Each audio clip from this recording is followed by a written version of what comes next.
Salut, bienvenue dans l'épisode 40 du Renard des Surfaces, une émission entre copains où l'on parle de sport au pluriel. L'épisode d'aujourd'hui, c'est simplement la suite de notre épisode preview qui est sorti cette semaine déjà. Épisode preview consacré à l'Euro 2020. Alors on a eu l'occasion de discuter des quatre groupes déjà de la compétition, de faire un petit reporting de l'ensemble des forces en présence. Il nous restait 2 groupes à voir et avec moi aujourd'hui, on a Barthélémy et Maximilien qui sont là pour nous parler des groupes qu'ils ont pu récupérer au tirage au sort. Ça va les garçons ?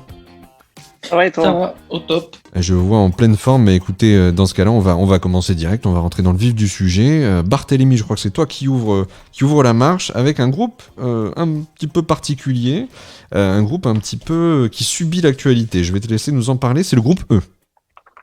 Exactement. Un groupe qui est sous les feux de la rampe, comme on dit. Tout simplement parce que dans ce groupe, il y a l'Espagne et la Suède qui sont tous les deux concernés par des cas de Covid avant même le début de la compétition. Donc l'Espagne qui compte 2 cas avec Sergio Busquets et Diego Llorente, et la Suède qui a également 2 cas avec Svanberg et Kulusevski, qui est pourtant un peu le joueur, un petit peu l'élément, le facteur X de cette équipe de la Suède qui pourrait les aider, et pour l'instant qui est donc touché par le Covid. Le règlement est assez est clair en termes de décalage de match ou de forfait. C'est-à-dire que l'UEFA pourra décaler dans les 48 heures le match s'il est potentiellement jouable, sinon ce sera forfait 3-0 sur tapis vert. Et pour qu'une équipe puisse participer au match, il faut qu'elle ait un minimum de 13 joueurs aptes avec un gardien parmi ces 13 joueurs. D'accord, alors sur ces 13 joueurs aptes, on parle du groupe complet, étendu, élargi à 26, c'est ça ? C'était Exactement. Ouais, alors après, les données que je ne maîtrise pas, c'est la taille du groupe, parce qu'on voit avec l'Espagne, donc il y avait un groupe de, je sais plus, 24 joueurs, il me semble. Donc avec les deux Covidés, l'Espagne a fait appel à 6 réservistes, plus 11 joueurs des U21 qui ont fait l'Euro U21 il y a quelques semaines, qui ont perdu en demi-finale contre le Portugal. Et qui sont donc, ces 17 joueurs sont dans une bulle parallèle à la sélection au premier groupe, au cas où il y aurait un cluster plus important. Ce que je maîtrise pas, c'est les potentiels. Est-ce que le groupe est figé à 24 ou est-ce qu'il y a des remplacements temporaires qui peuvent revenir ? Parce que de ce que je lis, Sergio Busquets et Llorente sont out, sont forfaits pour le premier match, mais pourraient revenir pour le reste de la compétition. Ouais, tu m'as dit qu'en plus il s'était fait vacciner là pour un des deux aujourd'hui ou très récemment. Et du coup la fédération espagnole a mis la pression pour faire vacciner toute la sélection, donc le staff et les joueurs. Et donc la vaccination a eu lieu aujourd'hui, normalement. Il doit être en cours actuellement si c'est pas déjà terminé. Donc un groupe très élargi, parce que si on fait 24 plus 17, on arrive à 41 joueurs. Ah ouais. Ce qui est plutôt conséquent. Le groupe définitif, je ne sais pas si l'Espagne doit avoir un groupe définitif au début de la compétition. Ce sera à lire dans les 2 prochains jours, enfin d'ici vendredi. Ouais, parce que j'avoue que c'est quand même assez inédit comme situation. Mais alors c'est le Covid qui s'invite à l'Euro. Il aurait été quand même bizarre qu'il n'en soit pas état. Mais c'est vrai que là c'est une situation sacrément embêtante pour les 2 sélections. Alors la Suède c'est plus récent encore, mais l'Espagne ça faisait quelques jours que ça grondait un petit peu. Et c'est vrai qu'on va voir comment te dire, le règlement va être mis à l'épreuve parce qu'on va en voir les limites, on va en découvrir un peu les limites et en espérant que sportivement l'Espagne ne soit pas trop pénalisée, l'Espagne et la Suède ne soient pas trop pénalisées par ces limites-là. Hein. Donc là aujourd'hui c'est sûr que tu peux pas en dire plus parce que davantage d'informations, mais on pourra avoir davantage d'informations seulement dans les jours à venir. Oui, ce que je peux dire, c'est hier ou avant-hier, du coup, l'Espagne a joué un match amical contre la Lituanie. Pour pas prendre de risques, ils ont fait jouer les U21 qui ont gagné 4-0. Petite balade de santé, même avec l'équipe espoir. Ils sont chauds. Donc ce sera surveillé dans les prochains jours pour ça. L'avantage que peut avoir l'Espagne, c'est que ils jouent tous les matchs à Séville, Ce qui fait que pour gérer les bulles parallèles, etc., ou pour les déplacements, je pense que ce sera quand même plus simple à gérer. Je ne sais pas du coup la taille du groupe, mais il n'y aura pas de déplacement à les faire en Russie comme pour les autres membres du groupe. Tant mieux pour eux. Donc, c'est un bon point pour l'Espagne. Vu que je suis lancé sur l'Espagne, je vais attaquer un petit peu, rentrer un peu plus dans le vif du sujet pour la compétition. Donc le groupe, le groupe, le premier groupe qui a été sélectionné par Luis Enrique. Il y a un mélange de vieux briscards comme Sergio Busquets, Azpilicueta, De Gea qui est encore là, quelques joueurs expérimentés, Morata, Thiago Alcantara, Koke.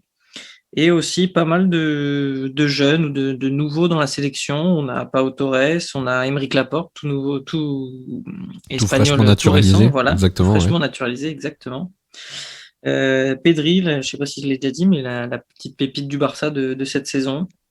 On a Dani Olmo qui prend un peu plus de place à Leipzig et qui devrait être titulaire normalement. Ferran Torres qui a plutôt assumé son transfert à City cette année, qui a joué pas tous les matchs parce que la concurrence est rude, mais qui a quand même joué régulièrement et qui en Espagne est plutôt titulaire. Donc un groupe assez homogène. Donc tout ça est à prendre avec des guillemets puisqu'on ne sait pas ce qui restera du groupe pour la compétition. Mais en tout cas, si on se base sur ces éléments-là, l'Espagne a quand même un groupe un mélange entre expérience et nouveauté qui peut être intéressant parce qu'on a quand même quelques joueurs qui ont participé aux dernières campagnes de la Coupe du Monde 2018 et l'Euro 2016. Plus ou moins réussi. Il y a aussi de la jeunesse. Oui, il y a aussi de la jeunesse, tu la mettais en avant, il y a aussi de la jeunesse. Donc c'est vrai que, comme tu dis, c'est un savant mélange de vieux de la vieille et puis de nouvelles gardes. Donc, exactement. Avec quand même une équipe qui est plutôt alléchante sur le papier et de grosses forces au milieu de terrain. Donc, normalement, je ne suis pas Luis Enrique, mais de ce que j'ai vu des derniers matchs, le goal devrait être Unai Simon en reléguant De Gea sur le banc, ce qui n'est pas rien, mais tu penses ça devrait être le cas. À ce point, il a perdu pied à ce point-là, même en sélection, David De Gea ? Même en sélection, c'est Simon qui a joué Simon, je sais pas comment on dit, mais qui a joué les derniers matchs de l'Espagne. Donc, ce serait surprenant de voir De Gea jouer cet Euro, avec en plus, on sait ce qui lui est arrivé pendant la finale de l'Europa League. C'est ça, pas capable d'arrêter un tir au but sur les 11 et en plus, il rate le sien. Donc, niveau confiance, on va dire qu'il n'est pas au maximum et que le goal de Bilbao qui est arrivé il n'y a pas si longtemps en sélection a l'air de faire l'affaire. Donc voilà pour le gardien. En défense, on retrouve Aymeric Laporte qui devrait être titulaire, je pense, avec, je dirais, soit son compère de City qui vient de signer au Barça, là, Eric Garcia, ou alors Pau Torres qui a fait une bonne saison avec Villarreal, les vainqueurs de l'Europa League. À gauche, on devrait avoir Alba sans trop de surprise. À droite, petite surprise, puisque théoriquement, ça devrait être Marcos Llorente de l'Atlético Madrid, qui est plutôt milieu de terrain normalement. Mais Luis Enrique l'a fait jouer plusieurs fois latéral droit. Il pourrait être positionné à ce moment-là, sur le côté droit. Exactement. Et normalement, ce sera donc un 4-3-3, où il y a eu plusieurs formules, 4-3-3 ou 4-2-3-1. Le milieu, je pense que ça devait être Busquets, Koke, Pedri, mais du coup, si on perd Busquets, c'est pas plus mal. Il y a Rodri de Manchester City qui fait une grosse saison et je pense que ça remplacera largement Busquets, ce sera peut-être même voire mieux. Il fera le travail, et il y a également Thiago Alcantara et Fabian Ruiz de Naples qui sont potentiellement dans ce milieu à 3, donc un milieu quand même très, très alléchant et c'est pas pour rien que les derniers matchs de l'Espagne avaient de fortes possessions de balles, parfois 80%, etc. Même contre le Portugal, 60-70% de possession de balles. Et les trois de devant, ça devrait être Morata en pointe, Dani Olmo, comme je le disais, sur la gauche et Ferran Torres à droite ou inversement. Et on a quand même sur le banc Adama Traoré de Wolverhampton qui est arrivé aussi récemment. Sarabia, petite surprise du groupe, qui a très peu joué avec le PSG cette saison et qui se retrouve quand même dans cet effectif à la place de joueurs comme Isco, Asensio, Ansu Fati qui était blessé. On aurait pu espérer Paul Lirola dans cette sélection. Pourquoi pas ? Pourquoi pas ? On peut toujours rêver. Mais finalement, non. Donc voilà, une équipe en reconstruction, mais pourquoi pas. Elle devrait, je pense, quand même terminer première de son groupe. Elle a quand même fait un beau parcours pour les qualifs de l'Euro avec 26 points et une première place. Pas de frayeur particulière, de matchs nuls, mais bon, sans conséquence. La Ligue des Nations est aussi bien partie, avec notamment la victoire 6-0 sur l'Allemagne, dont on se souvient, qui était il n'y a pas si longtemps que ça. Ils en ont parlé dans la première partie de la preview, en effet, ouais. Exactement. Victoire écrasante. J'ai une petite question sur l'Espagne, Barthélemy. Parce que tu parlais de la défense et c'est vrai que je t'ai pas entendu évoquer le cas de Sergio Ramos. Et oui, le capitaine emblématique de cette sélection sur la dernière décennie, là, qui a trop peu joué en 2021 pour être retenu par Luis Enrique. Il a eu la non-sélection belle, on va dire, à l'inverse d'un Rabiot en 2018. Il a quand même montré tout son soutien à la sélection espagnole. Donc, c'est un parti pris. Il sentait pas à court de forme, enfin pas assez en forme pour pouvoir assumer une compétition européenne de cette envergure. Donc, on verra si son choix est payant. Ouais, a priori, il disait même qu'il avait du mal à s'entraîner au début, Sergio Ramos récemment là. Donc, s'il a du mal à s'entraîner, très clairement, il peut pas tenir sur une Parce compétition. qu'il a enchaîné Covid plus blessure, donc ouais. c'était peut-être raisonnable de ne pas le mettre, et même pour lui, Sans doute. pour qu'il se remette tranquillement et qu'il soit là peut-être pour la Coupe du Monde 2022. C'est peut-être un choix bénéfique de faire une pause après la saison particulière qu'on a vécue. De son C'est côté. peut-être une bonne chose de sa part. Ouais, c'est vrai que ça reste surprenant parce que c'est un joueur emblématique du Real de Madrid, mais aussi de la sélection espagnole. C'est un joueur avec beaucoup de caractère, beaucoup de charisme. C'est un des tauliers de cette équipe. Mais bon, comme tu dis, quand il n'était pas en forme, il sort d'une saison très particulière. Donc mieux vaut peut-être faire du frais et puis laisser la place aux autres, quitte à revenir plus tard. Tout à fait. Hein. Exactement. Donc, je pense quand même que l'Espagne elle est favorite de ce groupe. Et même si les dernières campagnes des grandes compétitions n'étaient pas brillantes, ils sont quand même à chaque fois sortis des poules. Je vois mal l'Espagne flancher, et surtout avec les potentiels meilleurs troisièmes. Je pense que l'Espagne devrait se qualifier et même finir première de ce groupe si l'effectif n'est pas trop impacté par le Covid. C'est ça. Si c'est l'effectif U21, je reverrai peut-être mes pronostics. Il y a du talent, mais c'est sûr que ça te forcera sans doute à revoir ton calcul. Exactement. Je vais enchaîner avec la Suède. La Suède qui a un effectif plutôt vieux, hein. Beaucoup de trentenaires, beaucoup de joueurs qui ont participé à la Coupe du Monde 2018 et à l'Euro 2016. Il y avait 17 joueurs qui étaient dans le groupe de la Coupe du Monde 2018, donc c'est un groupe qui se connaît bien. Mm-hmm. Qui vit bien également, qui a fait une campagne de qualif plutôt bonne, qui était dans le groupe de l'Espagne déjà, et qui avait fini deuxième, donc sans trop d'accro. Une équipe qui gagne contre les autres nations de son standing ou un peu en dessous, et qui a un peu plus de mal à passer le cap contre les grosses nations européennes. Parce que dans la Ligue des Nations, là notamment, elle était dans le groupe de la France, le Portugal et la Croatie, et ça a été 5 défaites en 6 matchs et une petite victoire quand même contre la Croatie, mais ça reste compliqué contre les grosses équipes, mais ça fait le taf contre les petites nations, donc pourquoi pas. Une équipe qui a pas, dans son histoire pour l'Euro, qui a eu une belle performance en 92, qui est arrivé en demi-finale, un Euro qui se déroulait en Suède. Mais sinon, dans les éditions récentes, c'est éliminé en phase de poule 2016, 2012, 2008, un quart de finale en 2004. On se rappelle de la petite talonnade aérienne ou aile de pigeon de Zlatan Ibrahimovic contre l'Italie. Exactement, ouais. Et voilà, mais sinon, c'est plus compliqué. Et dans les autres grosses compétitions, la Coupe du Monde, il y a quand même une finale en 58, mais sinon... et une demi-finale en 94 et en 50. Mais pareil, dans les éditions récentes, c'est plus compliqué. C'est sûr, mais je les voyais un peu plus beaux quand même. C'est vrai, ils ne passent pas le premier tour. Sur les 5 derniers euros, ils ne le passent qu'une seule fois, quoi. Donc, exactement. Il y a quand même j'ai été un peu vite en besogne. Un quart de finale en Coupe du Monde 2018, où ils sortent contre l'Angleterre, donc ce qui n'est pas une mauvaise chose. On se souvient du fameux match contre l'Allemagne où ils perdent 2-1 en poule, le coup franc à la dernière minute de Toni Kroos, qui était incroyable ce coup franc d'ailleurs. Ouais. Il m'avait fait perdre pas mal d'ailleurs sur mon petit prono, puisque j'avais mis match nul. Donc c'est pas des sous comme Gaëtan qui perd beaucoup sur BetClick. Non, je rigole, il mise 1 euro à chaque fois. Ça va, il prend pas trop de risques. Donc une sélection de la Suède expérimentée, un peu vieille, qui va devoir jouer des coudes contre la Pologne et la Slovaquie. Ça va être un peu dur de sortir un favori de ces trois-là.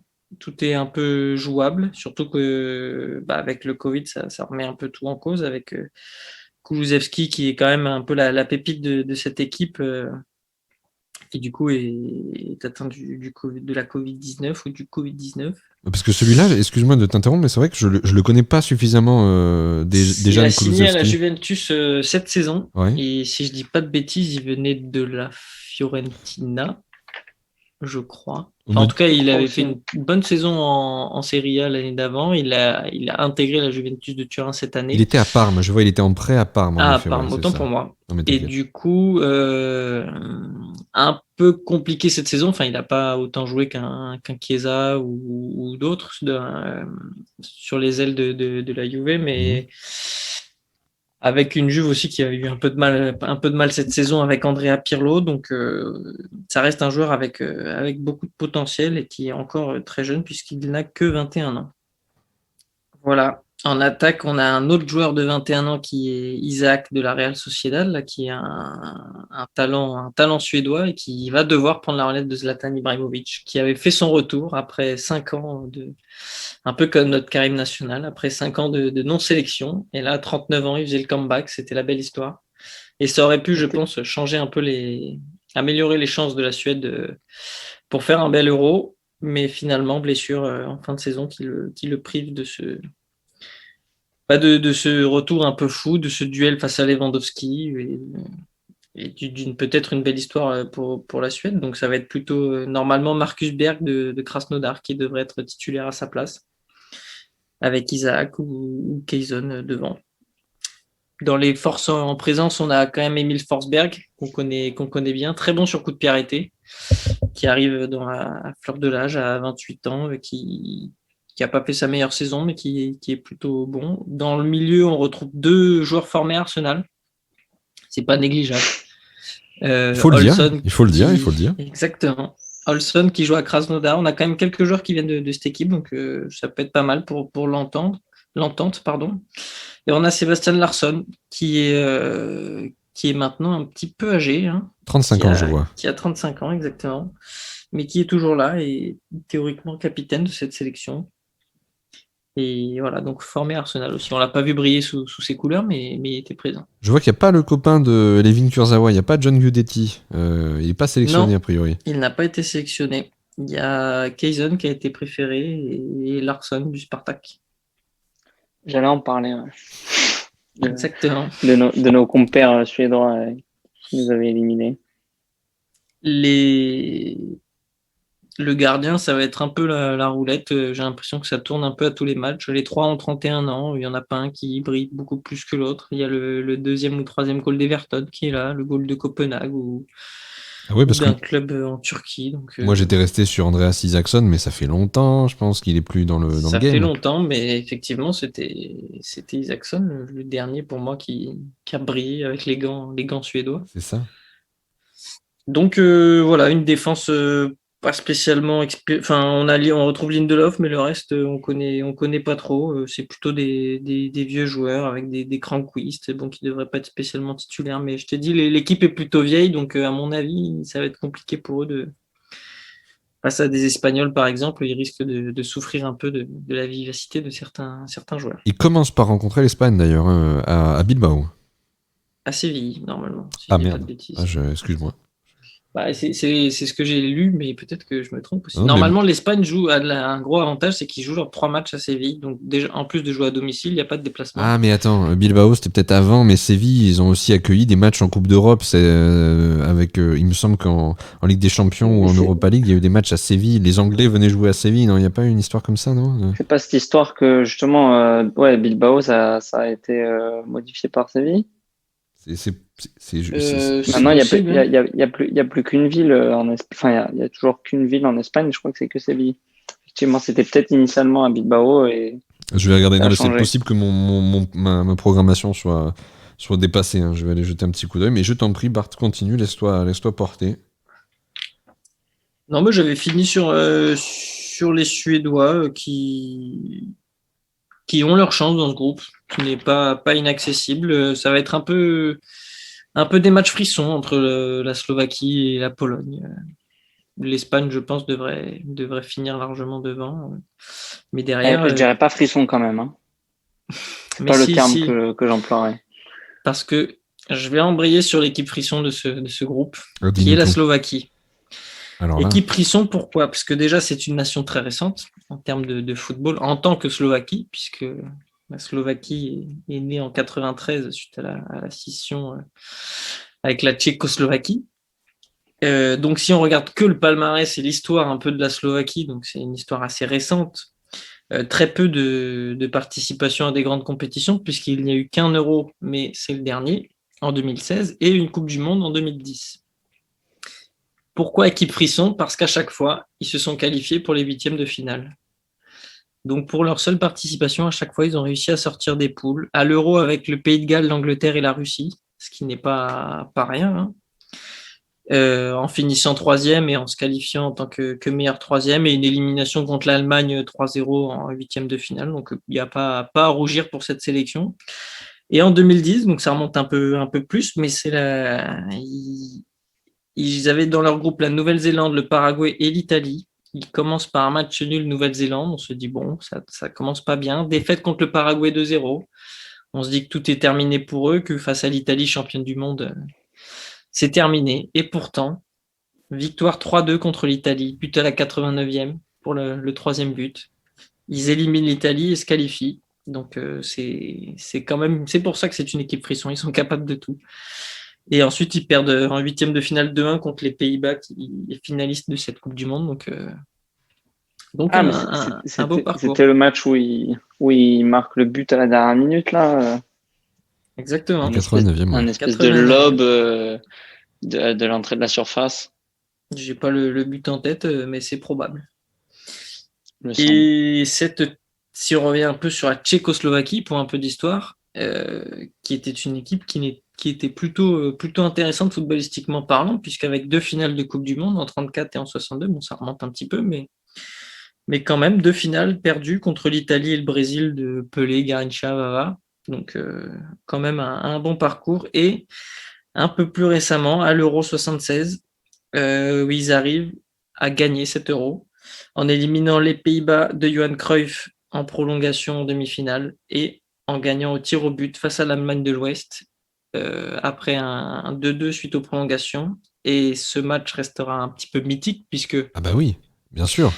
puisqu'il termine au tir au but avec un tir au but vainqueur d'un certain Panenka, Le qui fameux. sera repris plus tard par de nombreux grands joueurs comme Zinedine Zidane en 2006 ou Andrea Pirlo je ne veux pas dire de bêtises, en 2012 contre l'Angleterre, aux séances de tir au but. Sans doute. Sans doute, À là, l'Euro. je veux pas te déjuger, mais je l'ai pas en tête. Mais du coup, voilà, un grand joueur, en tout cas, qui restera dans l'histoire du football, Panenka. Donc la Tchécoslovaquie, bon, il était quand même plutôt tchèque, hein, il est né à Prague, mais il fait partie de cette équipe de la Tchécoslovaquie qui a brillé dans d'anciens temps. Donc une nation quand même un petit peu de foot, qui a un passé, qui n'est pas neutre. Et je continue sur la lignée de l'équipe Frisson parce que elle finit troisième de son groupe derrière le Pays de Galles et la Croatie pour les qualifications de l'Euro, et elle va en barrage. Elle élimine l'Irlande au tir au but et elle vire son entraîneur entre les 2 tours de barrage. Et le nouveau sélectionneur arrive pour le dernier barrage contre l'Irlande du Nord. un partout et victoire en prolongation 2-1. Donc, encore une fois, on maintient la ligne frisson. Elle peut nous faire vibrer. C'est un peu. Je sens que tu y es attaché au frisson là. Il y a quelque chose qui te plaît là. Ça rend très compliqué mes pronostics pour cette poule parce que si je suis très, très terre à terre et très lucide, je les vois bons derniers et en dessous de la Pologne et de la Suède en termes de force en présence. Puisque dans l'équipe, il y a quand même un gardien qui est plutôt intéressant, c'est Dubravka de Newcastle. Après la défense, on a quand même Skriniar de l'Inter de Milan qui a fait une très bonne saison, champion d'Italie. Le reste, par contre, c'est des joueurs très moyens, mais quand même une belle surprise dans cette défense. C'est un ancien joueur de l'Olympique de Marseille, 35 ans, Thomas Ubochan, non. Ubochan, qui est titulaire à gauche de cette équipe. On se souvient de... Il joue à Nicosie, celui-là, maintenant. Ah, quelle chance. Ben ça, c'est une belle stat. On se souvient de ses belles performances à l'Olympique de Marseille. Ben, il sera titulaire. Je sais pas, j'espère pour lui qu'il sera, comme quoi, tout un arrive. Petit peu plus performant. Mais... Tout arrive. Tu peux pas croire en une équipe qui a Ubochan latéral gauche. C'est vrai latéral gauche ou défense centrale, il est Non, latéral gauche. Oh, encore pire. C'est là où il avait performé face à Monaco, la fameuse équipe avec 6 défenseurs où on avait pris le bouillon. Il va prendre le bouillon, ouais, c'est sûr. Hein.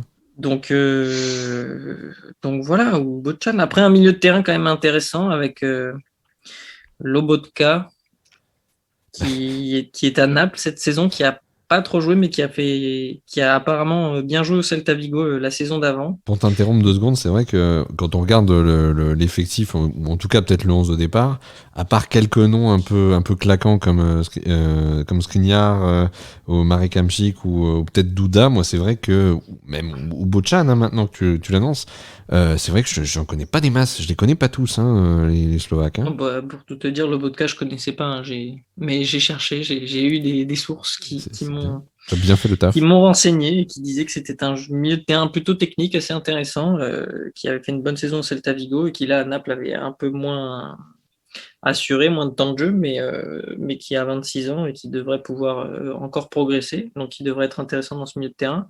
Il y a Kuka qui est le capitaine de Parme et de la sélection. Et Marek Hamšík qui était parti il y a 2 ans en Chine et qui là est revenu au mois de mars à Göteborg en Suède pour un contrat très court puisqu'il termine à l'été 2021, donc là maintenant, juste pour se remettre en forme pour l'Euro. Donc est-ce que ce sera suffisant? On sait qu'il est plutôt jeune, mais c'est un peu lui le symbole offensif de cette équipe. Si Marek Hamšík n'est pas performant, ça risque d'être compliqué quand même pour cette équipe. Tu citais Duda, c'est effectivement le seul de la ligne de 3 de devant qui est un petit peu connu, puisqu'il joue en Allemagne à Cologne, mais le reste, je pourrais pas te donner plus d'informations que ça. En toute honnêteté, je vais pas t'en demander plus, hein, parce que c'est déjà très bien d'avoir sorti ces données-là sur la Slovaquie, quoi. Donc une équipe assez imprévisible qui peut se transcender pendant les compétitions, les grandes compétitions. Donc, je ne les enterre pas. Je ne les vois pas se qualifier non plus, mais mes pronostics sont très compliqués et pourquoi pas rêver avec le frisson. Voilà, pourquoi pas rêver avec le frisson slovaque. Donc après, comme j'ai dit, le coach a changé entre les barrages, donc l'équipe est encore un peu en rodage. On ne sait pas trop la compo qui sera. Je suis parti sur un 4-3-3, mais c'est sans forcément grande conviction. Faudra voir ce que le coach peut apporter. Et je vais essayer de terminer et de ne pas être trop long avec la Pologne. Prends le temps qu'il faut, pas de souci. La Pologne qui est un peu mon équipe. Pas mon équipe frisson du coup, mais mon équipe coup de cœur sur les derniers FIFA. Avec des joueurs intéressants. On a quand même le Monsieur Robert qui égale Gerd Müller en nombre de buts en championnat cette saison, qui est le meilleur attaquant européen, voire du monde, et pourquoi pas en lice pour le Ballon d'Or. Bon, cette année, ça risque d'être un peu compliqué vu l'élimination du Bayern Munich, mais qui reste dans vraiment le top 3 européen des attaquants. Accompagné et non pas Milik, puisqu'il s'est blessé. Le retour était plutôt payant en allant à l'OM et en gagnant du temps de jeu et en marquant. On a pu suivre, nous, ses résultats. Il a été plutôt performant, mais malheureusement pour lui, il a rechuté. Oui, parce qu'il avait été appelé dans le groupe, hein, et l'OM s'en était Exactement. félicité sur ses réseaux sociaux aussi. C'était mission accomplie, le prêt payant, mais finalement, grosse désillusion, un petit peu comme Ibrahimovic. On a pas mal de grands absents dans ce groupe. Sergio Ramos, Ibrahimovic, Milik. J'ai pas de grand absent pour la Slovaquie, mais c'est pas grave. J'ai vu, pour le grand absent de la Slovaquie, on peut peut-être parler d'un joueur qui était international il y a peu, et j'ai vu que c'était... Martin Skrtel. Exactement, avec plus de 100 sélections, je crois 101 ou 104 sélections. Et c'est vrai que voilà, c'est sûr qu'aujourd'hui il est plus international, mais typiquement dans un groupe pareil, je pense que les Slovaques n'auraient pas refusé son aide, c'est sûr. C'est sûr, mais il a pris sa retraite en 2016, Je suis suite à l'Euro. beaucoup trop en retard. La Pologne qui va être, je pense, intéressante déjà parce qu'il y a un nouveau coach. Donc la Slovaquie a changé de coach il y a peu, mais la Pologne c'est pire. Hein. Il a pris les rênes il y a que quelques semaines. Hein, donc il a fait janvier, les matchs de préparation. Janvier 2021, je vois Paulo Sousa. Ouais, depuis 2021. Donc c'est assez compliqué de sortir une équipe type. Apparemment, il aurait fait une prise de contact avec 50 joueurs qu'il va suivre avec tout son staff et qu'ils ont appelé individuellement sur Zoom pour échanger. Donc, il y en a probablement qu'on ne verra jamais, mais une bonne partie qui a été... enfin, on va dire que c'est les prélistes, les fameuses prélistes, et qui vont être suivies. Et donc, il a fait sa sélection. On retrouve des joueurs qu'on connaît quand même avec... deux très bons gardiens qui sont Szczęsny et Fabianski. C'est Szczęsny qui tient la corde pour être titulaire depuis que Paulo Sousa est arrivé. C'est lui qui a joué tous les matchs. Donc ça devrait être lui qui sera titulaire au poste pour la compétition. Derrière, on a Glick qu'on avait quitté plutôt bon à Monaco, qui est parti à Benevento en Italie. Donc, qui fait une très très mauvaise fin de saison puisqu'il y a eu un nombre incalculable de défaites et que le seul score positif de Benevento, c'est quand Glick n'était pas là. Aïe. Est-ce que c'est une bête noire? Je ne sais pas, mais il devrait quand même être titulaire dans cette équipe. On a également Bednarek en défense qui joue à Southampton, qui fait une saison correcte. Donc une défense soit 3, soit 4, ça change encore. Paulo Sousa n'est pas décidé, mais avec des joueurs qu'on connaît. Au milieu de terrain, il y a un ancien Parisien, Krychowiak, qui est actuellement au Lokomotiv Moscou, qui apparemment joue à un poste un peu plus haut sur le terrain et qui marque des buts. Donc si la Pologne a le ballon, il pourrait être intéressant. On a également Clear, le joueur de Leeds, qui est un homme fort du système de Marcelo Bielsa, puisqu'il lui a fait jouer les plus de 91 matchs en 2 saisons. Enfin, il a joué tous les matchs de Championship avec Bielsa, et là, il a encore joué beaucoup de matchs cette année. Il a moins joué sur les derniers mois parce qu'il était complètement cuit, et je pense qu'il y avait aussi un accord avec Bielsa pour le reposer, pour qu'il puisse être en forme pour cet Euro. Donc, il a très peu joué les 5-6 derniers matchs avec Leeds. Et là, j'ai regardé les derniers matchs de préparation. Il n'a pas joué non plus. Donc, est-ce qu'il sera titulaire? Je ne sais pas. Mais c'est quand même un élément intéressant de cette équipe. Et il y a également Zielinski, le milieu offensif de Naples, qui fait une bonne saison et qui a plutôt un bon potentiel.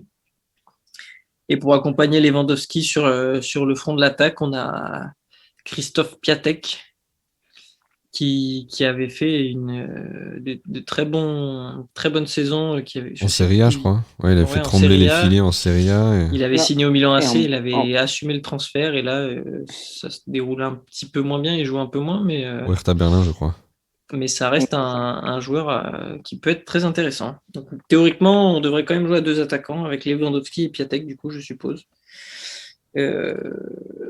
Donc voilà, avec Paulo Sousa qui est un entraîneur qui aime plutôt le jeu, une défense qui va être assez lente, donc attention derrière, ça peut être portes ouvertes, mais si tu me permets une petite un bon gardien et un bon attaquant. Qui disait ça la dernière fois? Je sais plus, j'ai oublié qui a dit ça. C'est Bruno qui citait notre ami Christian Jean-Pierre, il me semble. Ah oui, le grand Christian Jean-Pierre, c'est ça, Christian Jean-Pierre le grand. La légende. La légende CJP. Qui disait que pour gagner une grande compétition, il fallait un bon gardien et un bon attaquant. C'est le cas de la Pologne, qui Mais au milieu, par contre, Voilà, au milieu. Non, au entre milieu, les si deux, on Krikoviak et Clear, ouais, il y a des éléments manquants, mais c'est pas non plus c'est pas non plus des joueurs inconnus qui sont très mauvais. Donc, si je devais parler avec le cœur, je mettrais bien la Pologne deuxième de ce groupe. Mais, Avec la mais Slovaquie en premier, l'équipe frisson. avec la Slovaquie en troisième pour Voilà. se qualifier en huitième de finale et la Suède, bon, qui me touche un peu moins, mais qui a toutes ses chances comme les autres. Me vient une petite réflexion concernant la Pologne en regardant là, l'effectif et la liste. C'est vrai que contrairement à quelques nations qui ont pu être décrites dans les groupes précédents, là, je pense peut-être à l'Écosse, je pense peut-être au comment te dire. On n'a pas encore parlé du Pays de Galles, mais l'Écosse, ça m'avait choqué. Là, en Pologne, il y a très très peu de joueurs de cette sélection qui évoluent en Pologne. C'est une sélection qui est internationale parce qu'on a des joueurs qui jouent en Angleterre, en Allemagne, en Russie un petit peu moins, mais En Serie A. en Serie A, en Turquie aussi, mais très très peu. Je crois j'ai eu seulement 2 ou 3 joueurs qui jouent en Pologne seulement. Donc alors qu'avant, enfin, je veux dire quand tu regardes l'effectif aussi de la Slovaquie, ça jouait peut-être à Prague avant ou là je dis peut-être une connerie parce que c'est international aussi la Slovaquie, mais ça me choque plus que pour l'Écosse où l'Écosse on a quasiment tout le monde qui joue dans le championnat national et là quelque part la Pologne bah, ça joue dans les plus grands championnats européens donc je comprends le coup de cœur peut-être avec des joueurs qu'on voit briller régulièrement avec des grosses écuries. Non, elle pourrait performer. Après, les dernières prestations ne font pas spécialement rêver. Avec la Coupe du Monde 2018, une grosse désillusion et une élimination en poule avec le Sénégal, la Colombie et le Japon. Donc un groupe où ils auraient pu être favoris et qui était largement à leur portée. Et ils ont craqué mentalement. Une défaite contre le Sénégal, la Colombie et une victoire de prestige contre le Japon, mais qui ne servait à rien. Donc c'est dommage. Euro 2016, pour le coup, intéressant, puisque ils vont jusqu'en quart de finale. Ça, c'est tir au but contre le Portugal, donc quelque chose comme ça. Exactement. À Marseille, en plus. Qui est quand même le champion titre, champion d'Europe en titre, donc c'était pas une mince affaire. Et ils éliminent aussi la Suisse au tir au but en huitième de finale, en faisant aussi match nul en poule contre l'Allemagne. Donc un Euro intéressant, une Coupe du Monde complètement ratée. Avec là un effectif qui est quand même assez confirmé, hein, beaucoup de joueurs qui ont de la bouteille, mais un coach très récent, donc à voir si ça va prendre. Tout est ouvert dans ce groupe. Ça va être vraiment intéressant à regarder. Je vais le suivre avec attention. Parce que, en plus, l'avantage qu'a l'Espagne, je le redis, c'est en plus d'avoir le meilleur effectif, c'est qu'ils jouent les 3 matchs à Séville. Les autres vont. La Slovaquie commence 2 matchs en Russie et finit en Espagne. Et la Pologne et la Suède se font un peu la Pologne, pardon, juste la Pologne va faire des allers-retours à droite à gauche. Hein. Des allers-retours, donc c'est aussi à prendre en compte puisque c'est quand même la Russie, donc c'est pas tout proche non plus. Je te confirme bien qu'en Espagne, ça va jouer à Séville. Hein. J'avais lu Bilbao, mais les dernières nouvelles, c'est bien Séville, donc tu as tout à fait raison. Mais du coup, compliqué. Je mettrais quand même Espagne première de ce groupe. J'ai envie de mettre la Pologne en deuxième. Et pourquoi pas la Slovaquie qui peut aller accrocher quelque chose, mais c'est vraiment plus je vais pas dire le cœur, parce que je suis pas tombé amoureux de cette sélection slovaque, mais envie de voir des surprises, et on voit quand même régulièrement des surprises dans les grandes compétitions. Donc pourquoi pas la Slovaquie troisième et qualifiée en huitième de finale. La Slovaquie pour le frisson. Et alors Maximilien, toi du coup, est-ce que tu as un classement qui diffère de celui de Barthélemy ou comment ça se passe? Écoute, moi je verrais bien du coup l'Espagne aussi première de ce groupe. J'ai pas étudié en profondeur, mais de ce que me dit Bart, moi je verrais plus. Bart, il mettrait la Pologne en dernier. Non, la Suède. Mais si j'étais raisonnable, si je te faisais un classement très très sensé, Je Non, non, mais il mettrais n'y a pas de censé ou pas. Il faut que tu Espagne, fasses un. Pologne, Suède et Slovaquie, mais Alors, il n'a pas bien compris le jeune. Hein. Il y aura pas deux classements. Hein. Tu vas faire un classement, ce sera ton classement C'est et un c'est tout. Hein. classement et. Un classement et je c'est ne tout. suis Hein. pas encore décidé pour mon petit prono. Ce sera mes vrais pronostics apparaîtront à ce moment-là et je pense que je les ferai évoluer aussi selon l'évolution des premiers matchs. Poker face, n'en dis pas plus. Hein. Faut pas donner trop d'infos Exactement. aux autres. Mais je vous conseille de me suivre sur ce groupe, vous ne serez pas déçus. Je pense que je vais prendre les points sur ce groupe-là. Écoute, non, moi ne connaissant pas en profondeur euh, tous les euh, tous les effectifs de ce groupe. Après ce que me dit Bart, j'ai envie de mettre Espagne, Pologne, Suède, Slovaquie parce que c'est logique. Et je verrai, comme on dit, les petites surprises, les petits poussés à chaque fois de l'Euro qui vont loin, plus dans d'autres groupes. Et je ne vois pas non plus le troisième sortir de ce groupe-là, malheureusement, Barthélemy. Ah, mais les troisièmes, c'est Que vrai qu'on les je voit pense tous que sortir, Pologne, Suède et mais Slovaquie, ça va se tenir dans un mouchoir de Ouais, poche et ça qu'ils va vont coincer faire un que peu. des Hein. nuls entre eux et que en jouant à ce jeu-là, ils vont se faire sortir et ça va faire partie d'un des deux groupes qui ne vont pas sortir le troisième c'est possible. Hein. de leur poule. 4 points, ça devrait être suffisant, mais 3, pas sûr. Ouais, non, mais c'est vrai que la situation du troisième est pas garantie. Mais moi, au niveau du pronostic, je vais rester sur l'Espagne, première du groupe aussi. Je vois bien la Pologne, avec ses certitudes offensives, faire le travail pour finir en deux. Et tu m'as convaincu pour la Slovaquie. Je vais me laisser porter. Je vais accepter le frisson. Voilà, je vais suivre le frisson. Et je pense du coup que la Slovaquie a les moyens d'aller chercher cette Suède à la défense vieillissante et profiter voilà d'un dernier coup de boutoir de Marek Hamsik pour aller emmener la pour son Slovaquie. jubilé. Exactement, voilà, pour finir, pour boucler la boucle en beauté. J'y crois aussi. Moi, je pense que les trois équipes vont toutes se battre entre elles et que ça va se jouer au goal average. Mais la Slovaquie joue l'Espagne en dernier et ça peut être un avantage. Hein.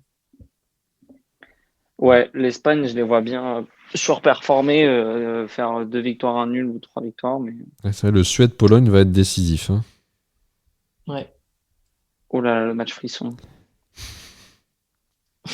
Mais ça va être un groupe ouvert.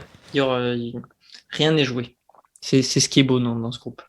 Bah écoute, non, moi j'aime bien ce groupe, tu nous l'as bien présenté, là, tu nous l'as bien amené, il y avait des choses à dire, on a parlé du Covid, c'est vrai que ça peut aussi avoir son mot à dire dans la suite de la compétition, mais vient le moment de parler du premier groupe de cet Euro, celui qui a été, voilà, celui qui va ouvrir la marche, hein, quelque part, parce que le match d'ouverture qui aura lieu vendredi soir à 21h, bah, il va concerner deux équipes de ce groupe-là, et Maximilien, je te laisse faire les présentations.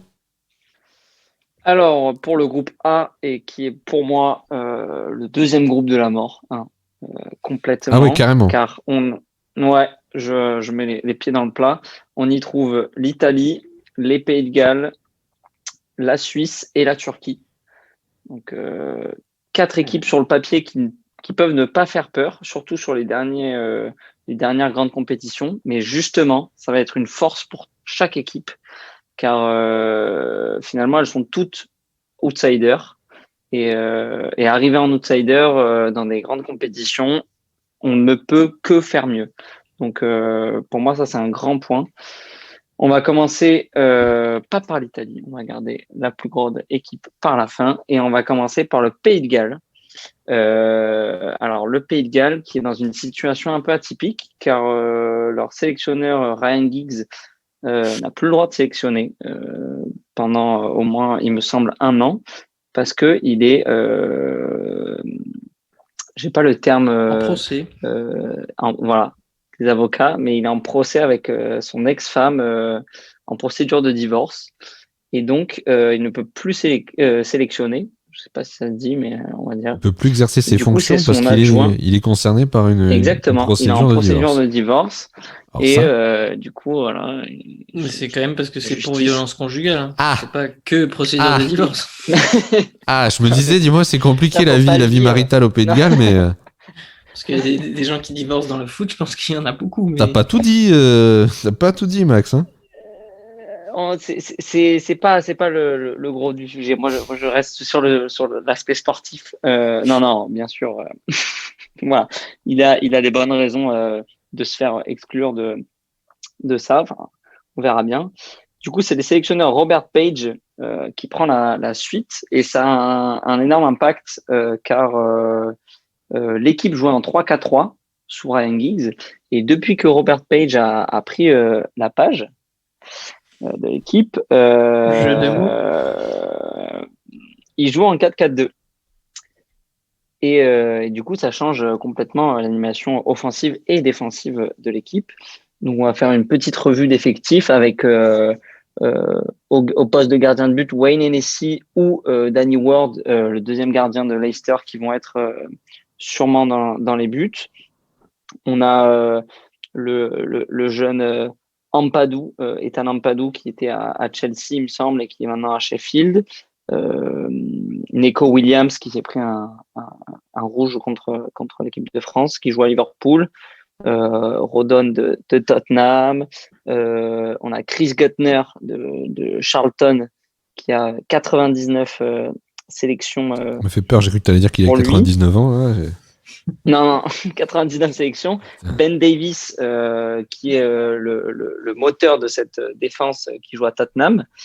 Voilà, on a plutôt des jeunes joueurs. Chris Guttner est le plus vieux de cette charnière et a que, entre guillemets, 31 ans. Donc, sinon, c'est beaucoup de jeunes joueurs. Ensuite, au milieu, on a Joe Allen, l'ancien de Liverpool. Aaron Ramsey, le magnifique ancien milieu d'Arsenal qui est maintenant un peu en difficulté à la Juventus. On a aussi Harry Wilson qui a été formé aussi à Liverpool. Donc on a pas mal de joueurs qui sont passés par Liverpool et en grande partie formés dans des clubs, dans des grandes écuries anglaises. Donc ça, c'est plutôt un bon point. Et ensuite, en attaque, on a le fameux Gareth Bale, qui était prêté par le Real Madrid à Tottenham pour cette fin de saison. Également, alors Robson Canu qui avait fait une superbe édition 2016 de l'Euro avec un magnifique but contre la Belgique. Je ne sais plus s'il met pas un doublé d'ailleurs. Et Daniel James de Manchester United qui a été recruté, il me semble, il y a 2 ans et qui est une fusée sur le côté. Donc voilà, pour cette équipe qui n'a pas fait des bons amicaux internationaux pour la préparation, qui a du coup perdu 3-0 contre la France, surclassé, malgré que ça a été un peu biaisé avec ce carton rouge dès la 26e minute. Mais je pense que même sans carton rouge, ils n'avaient pas les moyens de nous battre. Et ensuite, ils ont fait un pauvre 0-0 contre l'Albanie, même s'ils ont eu la possession de balle. J'ai pas vu le match, mais 0-0 contre l'Albanie, c'est pas fameux, surtout que l'Albanie, il me semble, ne joue pas l'Euro. Donc non, voilà. À part ça, on va faire une petite revue de leur parcours en Coupe du Monde et en Euro. Ils n'ont jamais été qualifiés pour la Coupe du Monde, sauf en 1958. Donc, c'est un peu révélateur de cette nation du football qui est plus orientée vers le rugby.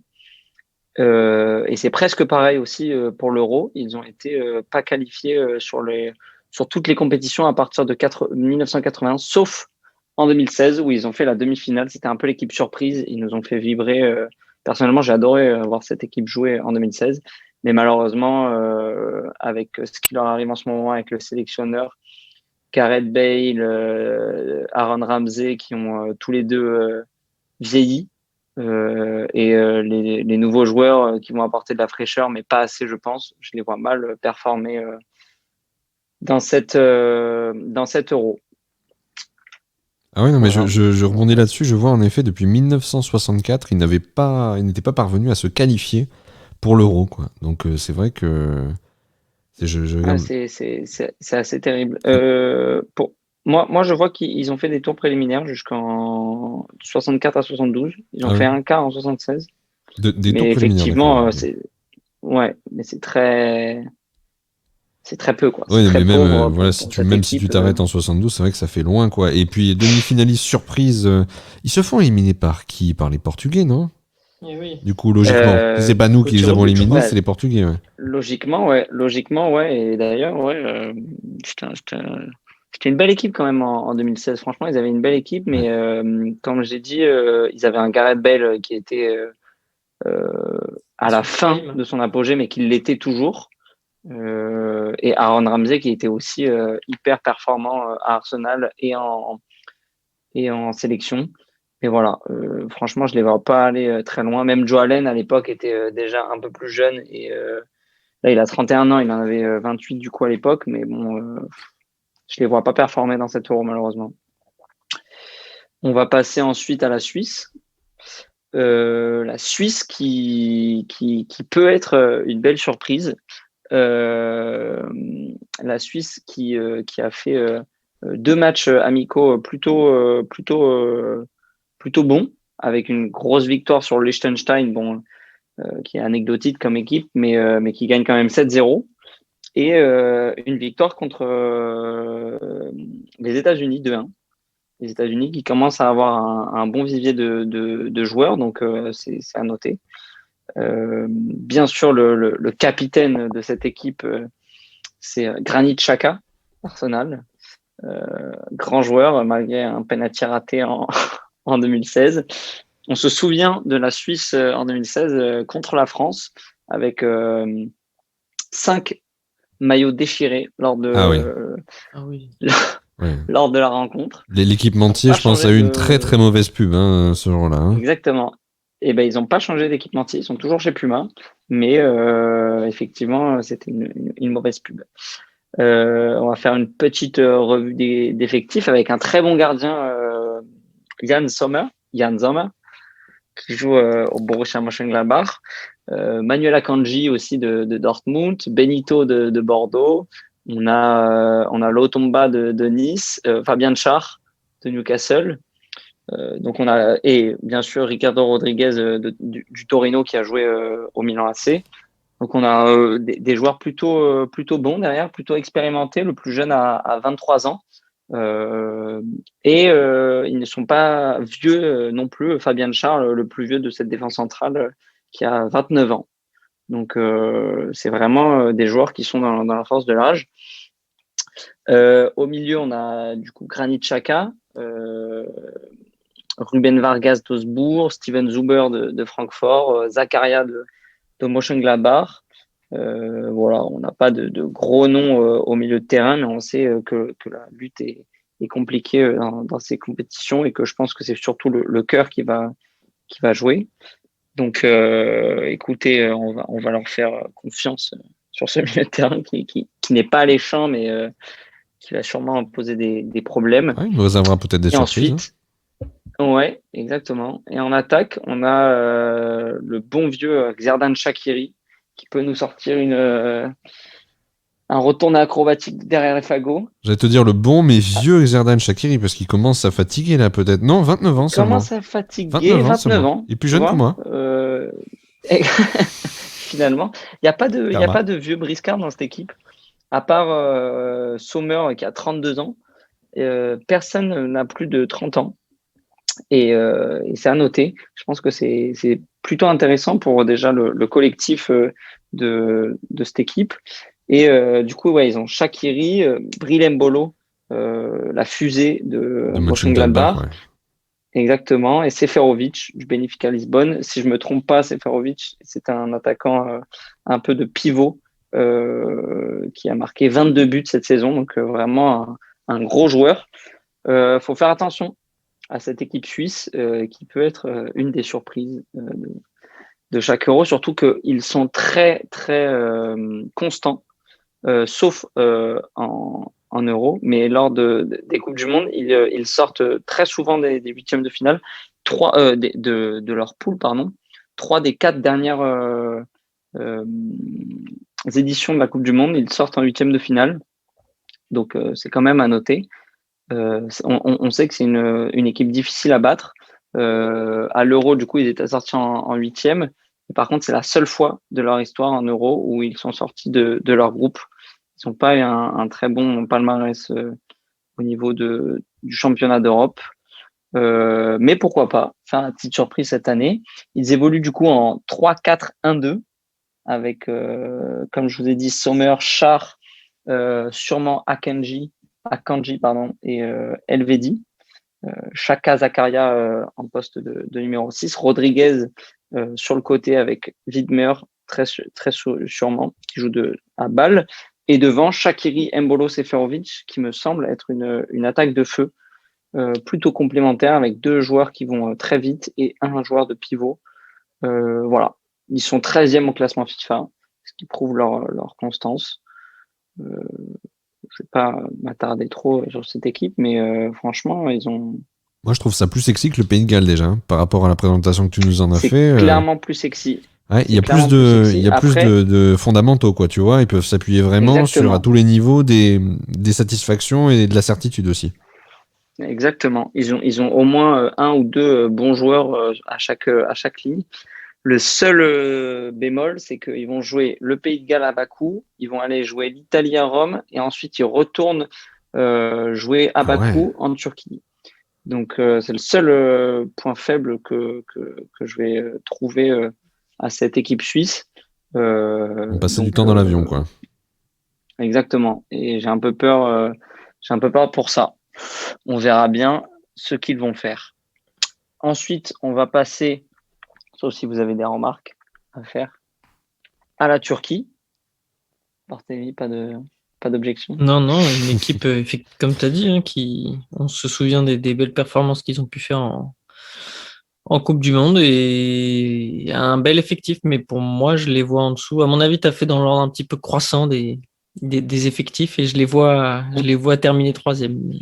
Je te laisse poursuivre On va y aller croissant avec une très très belle équipe turque qui fait plutôt peur sur le papier et avec les derniers matchs qu'ils ont fait, on se souvient d'un très beau match contre les Pays-Bas. Je retrouve avec une victoire 4-2 et un triplé, il me semble, de Bourak, le grand attaquant de Lille. Alors cette équipe turque a fait est sur 6 matchs sans défaite avec les amicaux qu'ils ont fait. Ils ont fait un vieux nul contre la Guinée par contre le 31 mai dernier, mais ils ont gagné 2-0 contre la Moldavie. C'est pas des scores fleuves, mais je pense que c'est surtout comment dire, une préparation tout en douceur. Une volonté de turnover pour arriver tout doucement, quoi. Ouais, se préparer. Très sûrement. Voilà, la Turquie, moi, qui me fait peur avec leur attaque Burak Yılmaz, Yusuf Yazidche, pardon, aussi Cenk Tosun. Donc voilà, des grands joueurs quand même en attaque. Hakan Çalhanoğlu aussi qui joue au Milan AC. On a aussi des joueurs de West Bromwich comme Yokuslu, Koksu qui vient de Feyenoord, Antalya qui vient de Galatasaray. Il y a beaucoup de joueurs quand même qui jouent dans leur championnat national pour le coup là, oui c'est vrai. Hein. Exactement. Et ça pour la coordination entre les joueurs et la coordination de l'équipe, ça va être très important, je pense. C'est une équipe qui a un pays avec une énorme ferveur. Et je pense que ça va jouer. En défense, il y a aussi du coup Zeki Çelik du LOSC, Mehri Demiral de la Juve, Ozan Kabak de Liverpool. Même s'il n'a pas été énorme cette saison, il est quand même dans un grand club. Et Soyuncu aussi de Leicester qui reste sur une ou deux très bonnes saisons à Leicester. Il y a aussi un petit jeune de Ligue 2 qui joue au Havre, Umut Meras, qui va jouer sur le flanc gauche de cette défense. Et au goal, par contre, je ne les connais pas. On a le goal de Fenerbahçe, de Trabzonspor et de Başakşehir, Bayindir, Sakir et Günok. Je me rappelle plus de ce goal turc. C'est Demirel, c'est pas Demirel, c'est pas non. Volkan Bah, Demirel. ça dépend de quelle génération tu dis, parce qu'il y a aussi Roustou Etcheber.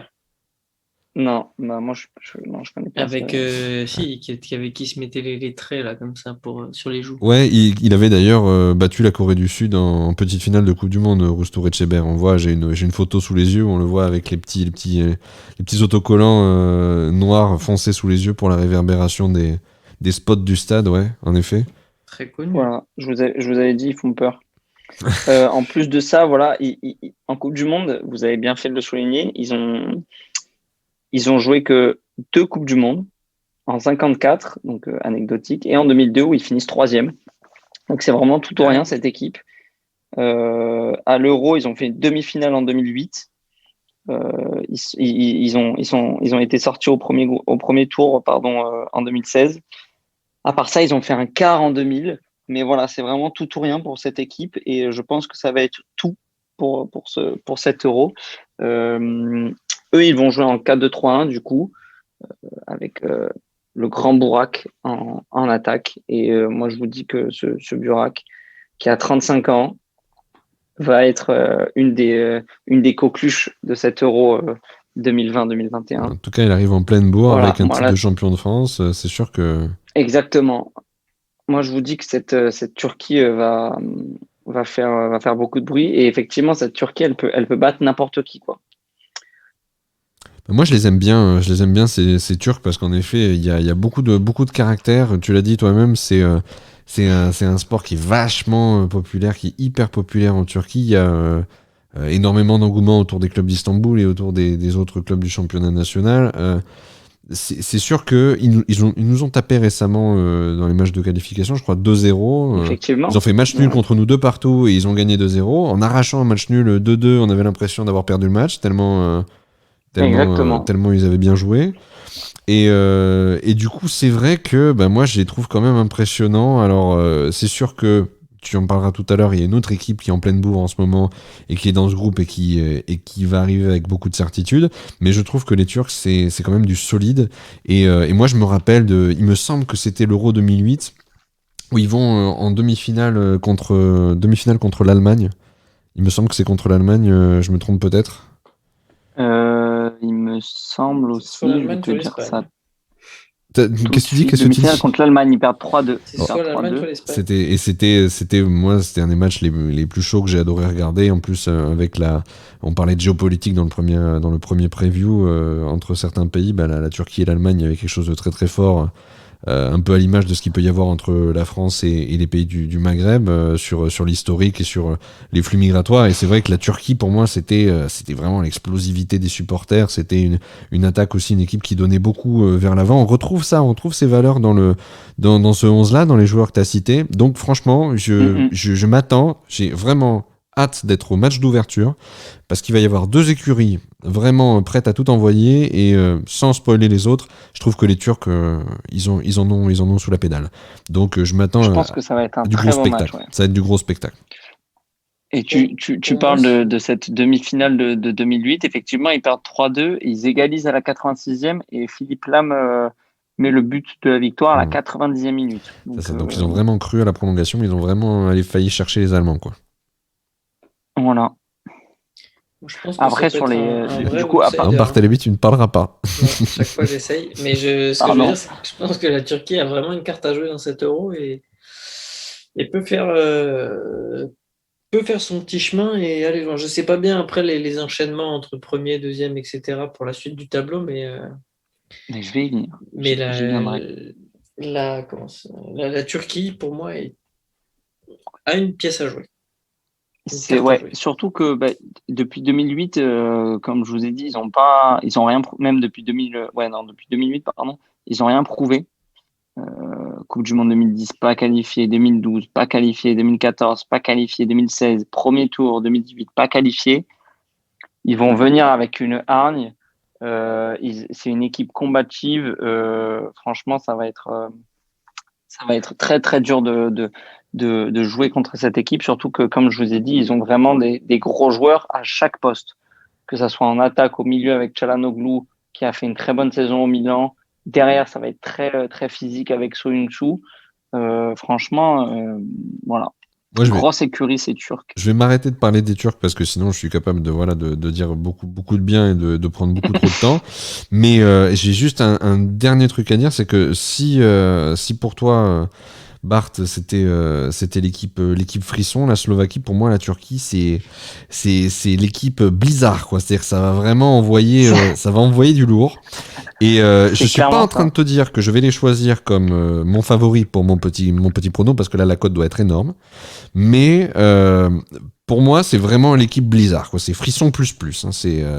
C'est double effet qui se coule. Ça va prendre de la fraîcheur. Pour moi, la Turquie, j'ai hâte de voir les Turcs. Là, ça me donne envie. C'est clair. Surtout que, comme tu as dit, le premier match d'ouverture de cet Euro va se jouer à Rome contre la Squadra Azzurra, l'Italie, qui est pour moi là l'équipe qui va surperformer, tout simplement. Je les vois en demi-finale ou en finale. Voilà, je vous le dis. Ça va être une grande équipe parce que, tout simplement, ils n'ont pas été qualifiés lors de la Coupe du Monde en 2018, qui a été du coup pour cette équipe qui vit football. Je ne sais pas si vous avez vu le documentaire sur Baggio. C'est vraiment un pays qui vit football, qui a une ferveur complètement dingue. En 2016, ils ont fait le quart de finale en Euro, lors de l'Euro, pardon, mais voilà, ça n'a pas été fameux.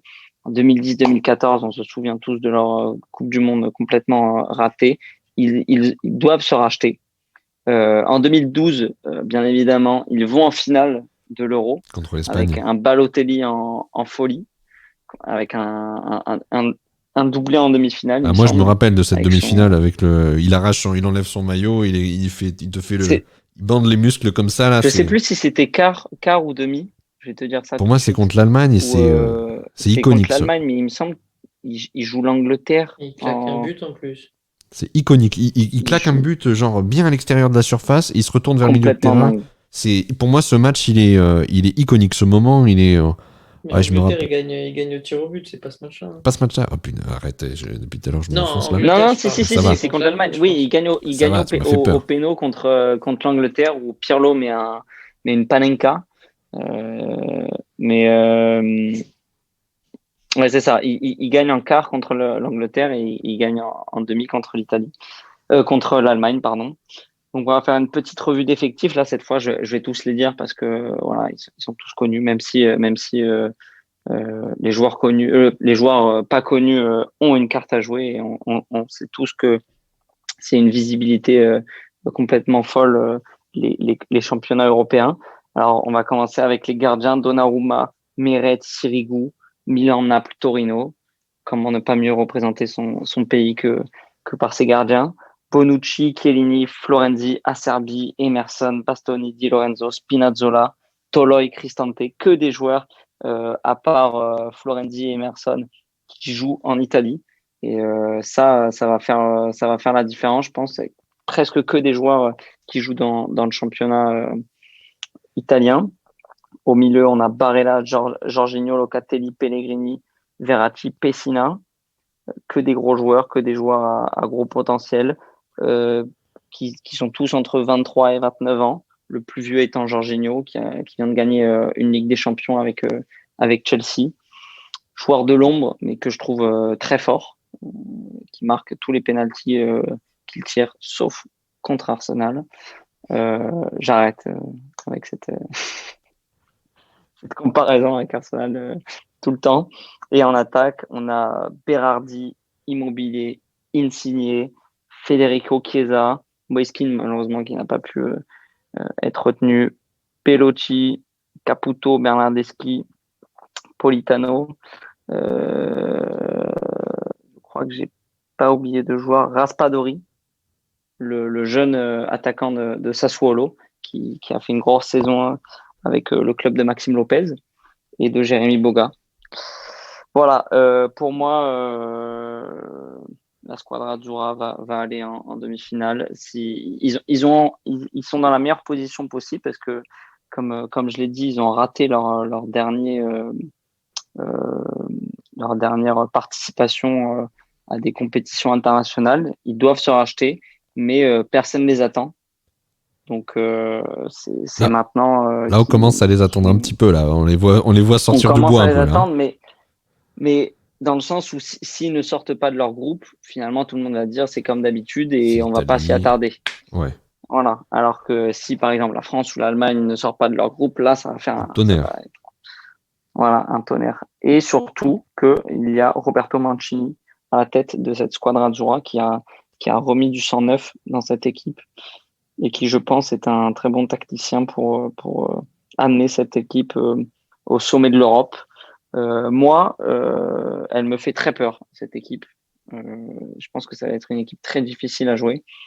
Ils ont gagné 4-0 contre la République tchèque, 7-0 contre Saint-Marin. Ils sont sur 8 victoires d'affilée et ils n'ont pas perdu depuis le Portugal-Italie du 10 septembre 2018 en Ligue des Nations. Okay, voilà, ça fait plus de 2 ans qu'ils n'ont pas perdu. C'est une très grosse équipe italienne. Ils encaissent très peu de buts. Le dernier but, écoutez bien, qu'ils ont encaissé, c'est Italie-Pays-Bas le 14 octobre 2020 par Van de Beek. Donc, ils n'ont pas encaissé un seul but en 2021. Bon, ils ont joué 5 matchs, hein, mais c'est déjà une stat intéressante. Ouais, tu rajoutes ça à tout ce que tu viens de dire, à la bonne dynamique. Presque, ils n'ont pas perdu un match depuis que Mancini est là en 2018. C'est quand même, si c'est pas hallucinant, c'est une excellente série. Et c'est d'excellents signaux pour les Italiens qui doivent être ravis de voir leur équipe. Là, ils sont sur un tremplin. Moi, là aussi, tu vois, je les vois lancer, je les vois arriver lancer. Je vais te laisser continuer. Exactement. Parce que sinon je vais pas te rendre la parole, mais j'ai hâte de voir match d'ouverture contre les Turcs. Là, je suis popcorn ou pas popcorn, mais je suis devant la télé, j'attends. Pas tout pizza. Exactement. Parce que plutôt. Ouais. Et dernier argument qui va mettre tout le monde à terre, ils jouent leurs 3 matchs à domicile à Rome. Donc, pour moi, c'est plié d'avance. Combien de billets ils ont donné, tu penses, à Platini et Blatter pour pouvoir jouer leur match à domicile, là, comme ça là. Je sais pas. C'est fou quand même, ça. C'est une alu. Alors que les autres, ils vont se taper l'aller-retour Bakou. C'est ça. Pays de Galles, miskin, ils se font... Ah non, c'est la Suisse, pardon, qui se fait Bakou, Rome-Bakou. Eux, ils restent... ils font les 3 matchs à Rome, quoi. 3 matchs à domicile. Ils vont pouvoir limite voir leur famille qui sait entre les matchs. Donc, je les vois remonter à bloc pour non mais qu'est-ce qui peut arrêter l'Italie à part le Covid dans ce groupe, peut-être, tu vois, je me dis je sais pas. Et en plus, tu fais bien de le souligner. Je vous rappelle que ça a été très difficile pour eux au début de la pandémie en 2020. C'est une équipe un pays aussi qui a une ferveur complètement dingue. C'est eux qui ont lancé les chants sur les balcons au début de la pandémie. Ça a été un des pays les plus touchés au début. C'est vrai. Et ils ont vraiment à cœur de supporter leur équipe, d'aller dans les stades. Et franchement, cette équipe, elle fait très peur. Avec un milieu qui va sûrement être Barella, Jorginho, Locatelli ou Barella, Jorginho, Verratti. Ça va être complètement fou. Ils vont jouer en 4-3-3. Immobilier, Insigne, Chiesa en attaque, ça va aller dans tous les sens. Que des joueurs qui puent le foot, qui ont un QI foot surdéveloppé. Voilà, que dire de plus de cette Squadra Azzurra sauf petite surprise, ils n'ont gagné qu'une seule fois l'Euro, en 68. Ça commence à faire. Donc ça fait très longtemps, ça commence à faire. Ils ont la dalle du coup, peut-être. Ils ont complètement la dalle. Ils ont fait une finale en 2012 et en 2000 perdue par notre grande équipe française. mais voilà, ils ont gagné qu'une seule fois en 68. Voilà, je pense que cette année va être un nouveau tremplin, comme le second souffle que l'équipe de France a eu à peu près à l'Euro 2016 quand Deschamps a réussi à surperformer avec son équipe. Moi, je suis curieux d'entendre l'avis de Bart sur l'Italie avant que tu passes au classement du groupe. Bart, est-ce que tu as un petit mot là? Parce que nous, on n'arrête pas depuis tout à l'heure. Non, mais je suis assez d'accord avec vous. C'est une équipe où tous les feux sont au vert. Même le maillot était pas un petit peu vert à un moment, je crois. Je sais pas si c'est le maillot pour l'Euro, mais il y a eu un petit Si, peu oui, c'est vert. vrai, c'est un bleu vert. Mais non, vraiment, vraiment intéressante. Je la vois vraiment aller loin. Et si j'étais pas français, peut-être que j'hésiterais entre l'Angleterre et l'Italie pour aller au bout.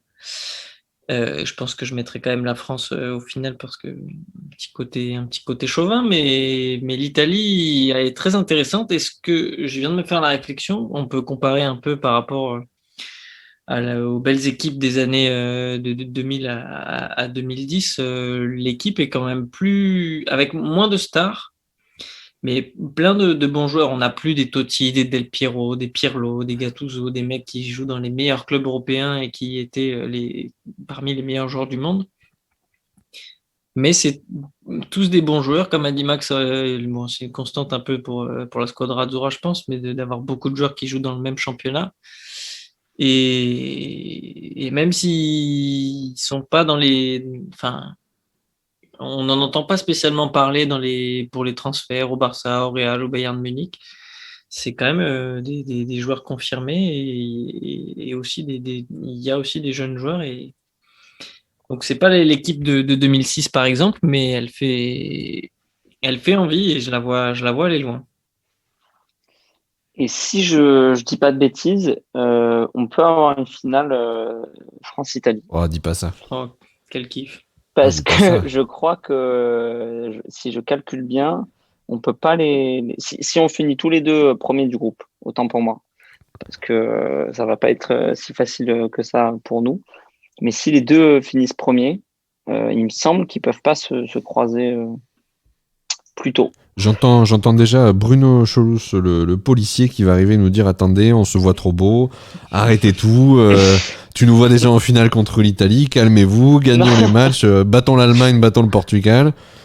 Non mais Non, mais c'est dur de franchement, pas c'est vrai. s'enflammer. Pour Hein. moi, c'est C'est vrai. dur. Ouais. C'est dur. Pour la France, ouais. Parce que je pense que aussi, truc qu'il faut prendre en compte, c'est du coup ouais, l'avion, tous les trajets qu'il va falloir faire. Et les équipes comme l'Angleterre, l'Espagne ou l'Italie vont être, euh, vont être complètement avantagées dans cet euro parce qu'ils ont des villes qui sont hautes et ils vont jouer pas mal de matchs dans dans leur pays. L'Angleterre va jouer, s'ils sortent de leur poule, va jouer la majorité de ces matchs à Wembley. Et c'est quelque chose qu'il ne faut pas négliger quand même dans l'appréhension des matchs. C'est sûr, même si le facteur public est quand même, en tout cas la présence du public est minorée par le Covid, donc on n'est pas Bien encore sûr. précisément le nombre qui sera toléré dans les arènes, le nombre de supporters qui sera toléré, mais c'est sûr que ça sera jamais la contenance attendue. Si, au stade où la France va jouer, normalement, au stade de Ferencváros, là, Ah ouais, Hongrie? en Hongrie, En normalement, Hongrie, il y a c'est assez bon. 68 000 places, il me Ah semble, ouais, et normalement, la jauge max. Ouais, mais Ce que super, j'ai parce qu'en entendu. plus, on joue contre la Hongrie là-bas. Donc, génial, mais quelle bonne Oui, idée. mais je donne les infos Mais que j'ai entendues. tu C'est fais peut-être que bien, je me trompe. il Hein. faut arriver avec les bonnes infos, t'as raison. J'ai pas croisé les infos, j'ai pas fait mon travail de journaliste, Attention. mais j'ai foi dans ma source. bon, écoutez, Le classement de ce groupe. on va faire un petit classement, effectivement. Euh, L'ordre inverse je de vais du coup présentation. mettre l'Italie première, la Turquie deuxième, la Suisse troisième qui sort et les Pays de Galles qui vont faire de la merde. Je pense ils vont peiner à prendre des points.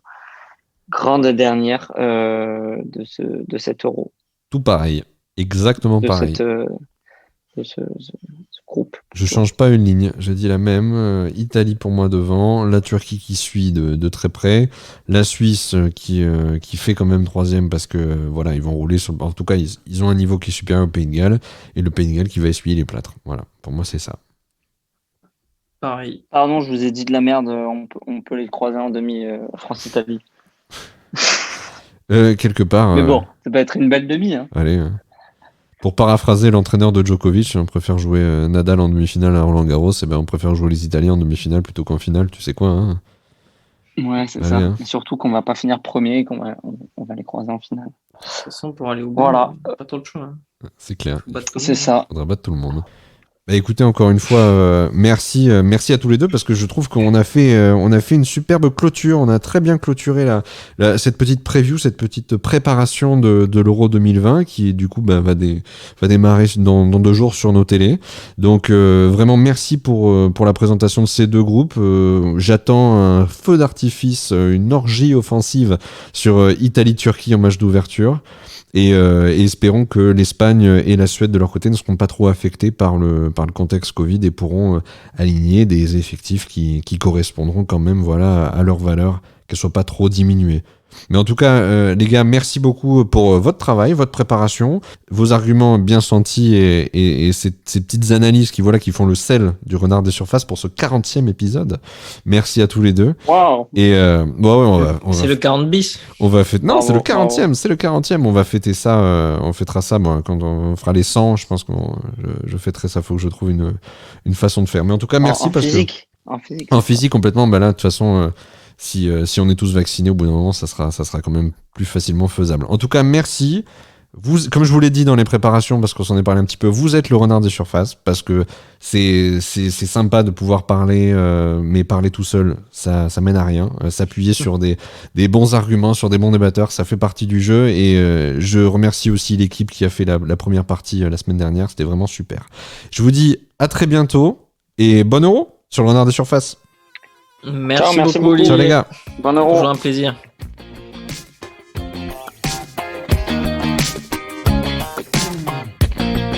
Tu le crois, j'ai pas dit aller les bleus quand même, hein. Je le mettrai en post-prod.